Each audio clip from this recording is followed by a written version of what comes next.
Megan Hicks of I Run Far, and I'm here at the finish line of the 2016 Lake Sonoma 50 mile. I'm with men's second place surprise finisher, Tim Freriks. Hey, it's nice to meet you. Yeah, I'm nice to meet you basically too, meeting Megan. you right now. Yeah, thanks for having me. So, who the heck are you?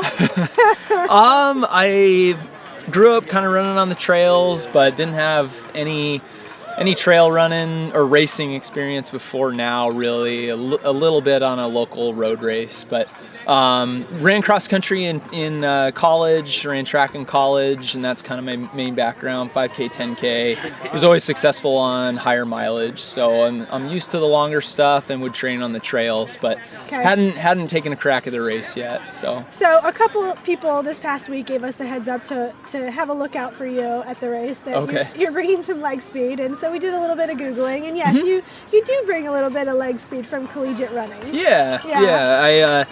I ran a little bit of leg speed. Was never like Jim, I think, ran 4:04 or something in college for the mile. I never had leg speed like that, but 5K. Your 5K pace is pretty. Yeah, had some 5K speed that I think helps out on some of this stuff here and there when you're trying to cover someone's move or you're trucking downhill or something. So yeah. So you're a Flagstaffite now. You went to college there. Where did you grow up? I grew up just down the hill from there, Cottonwood, Arizona, a real small town, kind of close to Sedona. Yeah. I grew up, so that's in the desert, but when I went away to college, it feels like a whole new area because it's high in the mountains and pine trees. So you're a couple of years out of collegiate running with NAU. What have you been doing in that time? Not a whole lot. I kind of took like a year and a half to 2 years away from competitive running. Jim's dying right now. He's wilting in the corner over there. He's just wilting in my peripheral vision. I'm just stretching. Okay. Very gently. But yeah, took a couple of years away from competitive running, and then kind of worked my way back into it. I've been working full time in Flagstaff, and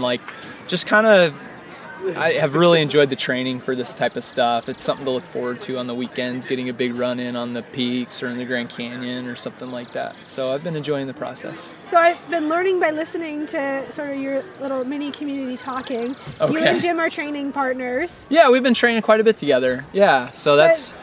Was he the one that kind of egged you on to do this race, or how'd you decide to put your name in for honestly, 50 it miler? kind of started with me and a friend, Cody. I started running longer stuff with just the idea of like trying to take a crack at like a double crossing of the Grand Canyon. And but then that idea kind of just went out. I don't know. I kind of lost interest in it and just thought I'd hop in a race and somewhere where you should be competing for time and compete against other people. So yeah. So you and Jim did a couple long training runs. You said right at the finish line that you and he had done up to 36 miles in the Grand Canyon. Yeah, and that was my longest run up until now. So yeah, and I don't know, the Grand Canyon definitely, just from a training perspective, I think prepares you really well for this stuff. It's a lot different though than this. You're running straight up or you're running straight down. Not a whole lot of. I mean, they're on their website. I think it says "relentless" for their like kind of slogan for this race, and that definitely nails it because it's just up and down the whole way. No, you can't get into much of a rhythm. No, you find a rhythm. Not at all. And I think I'm a rhythm runner, so it was a bit of a struggle in parts today, but I had fun. Yeah. So I'm just gonna ask, how does a guy like you wrap your head around 50 miles? Like gun goes off, guys go out. Like how do you know like what the proper pace is? How do you think of like where should I eat? What do I do when I feel bad? Like there's a lot of it's a ton of logistics stuff, and I definitely have to give credit to Jim Walmsley. Like he gave me a ton of great advice.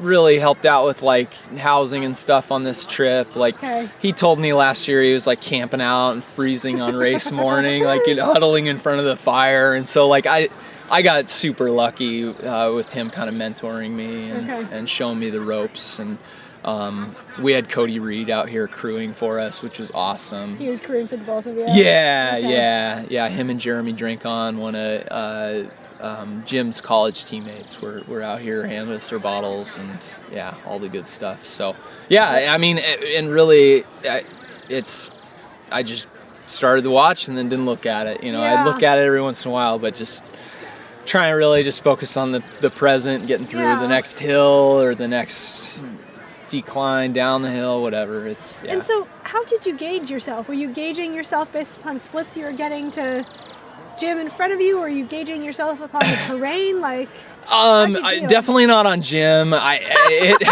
His gap just kept growing, so I kind of just forgot about him and was just like really trying to, not see a third place guy behind me. Gauging myself though, I don't really know. I kind of just took it, one hill at a time and tried not to walk. I feel like walking's kind of like hard for me to get out of the walking mode and back to running. So really, really slow shuffles. It's not that I wasn't going slow. I was probably going slower than a walk, but I think I had like maybe one in there, but that's not. Yeah, it was definitely jogging slower than I could have walked. It's more just like getting back into the rhythm of running is easier for me when I'm running a little bit. So. Did it ever go into a nasty, uncomfortable, aching, pain? Oh yeah. It kept alternating for me, like, and I think it had a lot to do with nutrition and just taking in the gel and all that. I got to a point where I was like just forcing myself to take the gel because I knew I'd feel better, but it also kind of upset my stomach. So yeah, right around halfway coming back on the really steep hills on the way back down was pretty hard for me. For whatever reason, I'm a lot more comfortable climbing than I am going down. It just beats up your legs, or really beats up my legs. And after those descents, climbing back out was pretty tough. I think that was around 30. I was hurting pretty bad, and then started to feel like I was getting there. And that was right when they have a sign out there that says like, "You're not close," something like that. So it was like I had just been telling myself, I was like, oh, you only have like 15 miles to go, you're getting there. And then I come around the corner and they have a sign that says you're nowhere near the finish. So I'm pretty sure this was planted here for me. Yeah, exactly. It was like someone with my mind put that there. So okay, so as crazy as it is, fast collegiate track runner kind of farts around with running after they graduate, then decides to jump into a trail race. Yeah. Takes second, runs a pretty damn speedy time, and now gets offered entry into the most prestigious 100-miler on earth. Yeah, that's. What do you do now? I'm not sure. I'm kind of 50-50 at this point. I really don't know. I'm going to be starting school again in mid-May, so I'm going to be pretty busy with that. But I mean, I don't know. Yeah, I'm really not sure. 100 milers, a whole new ball game. Take the thinking window and. I think it's 2 weeks. So I think within a week I should know if I'm gonna run it or not. So yeah, just take some time, kind of look at my schedule and kind of evaluate. I mean, I'm feeling pretty bad right now just from the race, so that's a little bias in the back of my mind too. So when I'm thinking more clearly, I'll really evaluate and kind of see where I'm at. So. And if it doesn't happen to be that race, is this is trail racing something that you are going to pursue now? Yeah, I think so. Why not? Yeah, no, definitely. I love training on the trails. I grew up running on the trails, and I just enjoy it. It's fun. It's kind of a new take on running for me, and from what I was doing previously, at least in the racing environment. So yeah, I think so. Awesome. I ran. Yeah. I would like to get on the track again too, but I don't know. Probably stay on the trails. Try everything. Yeah, why not? Max King. Yeah.